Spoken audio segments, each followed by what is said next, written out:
കാസർഗോഡ് ജില്ലയിലെ ആരോഗ്യ വകുപ്പിൽ നിന്നും വിരമിച്ച ജീവനക്കാരുടെ കൂട്ടായ്മയായ കാസർഗോഡ് ജില്ലാ റിട്ടയർഡ് ഹെൽത്ത് എംപ്ലോയീസ് അസോസിയേഷൻ ഓണാഘോഷം നീലേശ്വരം മഹേശ്വരി ക്ഷേത്ര ഓഡിറ്റോറിയത്തിൽ സംഘടിപ്പിച്ചു. പരിപാടി നഗരസഭാ ചെയർപേഴ്സൺ പി മുഹമ്മദ് റാഫി ഉദ്ഘാടനം ചെയ്തു.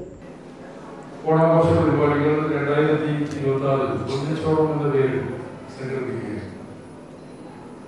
ഞാൻ മനസ്സിലാക്കുന്നത് കഴിഞ്ഞ 2 വർഷം മുമ്പെയാണ് ഇതൊരു കൂട്ടായ്മ രൂപീകരിക്കപ്പെട്ടു വരുന്നത്. കേരളത്തിൽ നമുക്കറിയാം, റിട്ടയർഡ്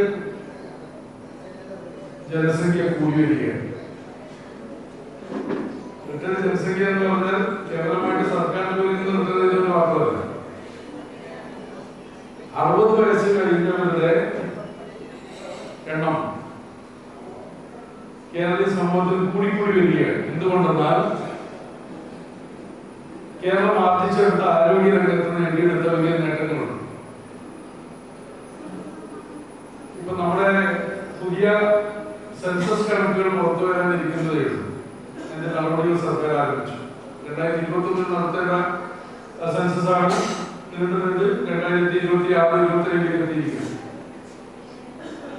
21 സെൻസസ് എടുക്കാതിരിക്കാൻ കാരണം അന്ന് നിങ്ങൾ പലരും സർക്കാർ ആരോഗ്യ മേഖലയിൽ പ്രവർത്തിക്കുമ്പോൾ നിങ്ങളുടെ ജീവിതത്തിലെ തന്നെ ഏറ്റവും വലിയ വെല്ലുവിളി നേരിട്ട ഒരു കാലമായിരുന്നു കോവിഡിന്റെ പശ്ചാത്തലത്തിൽ.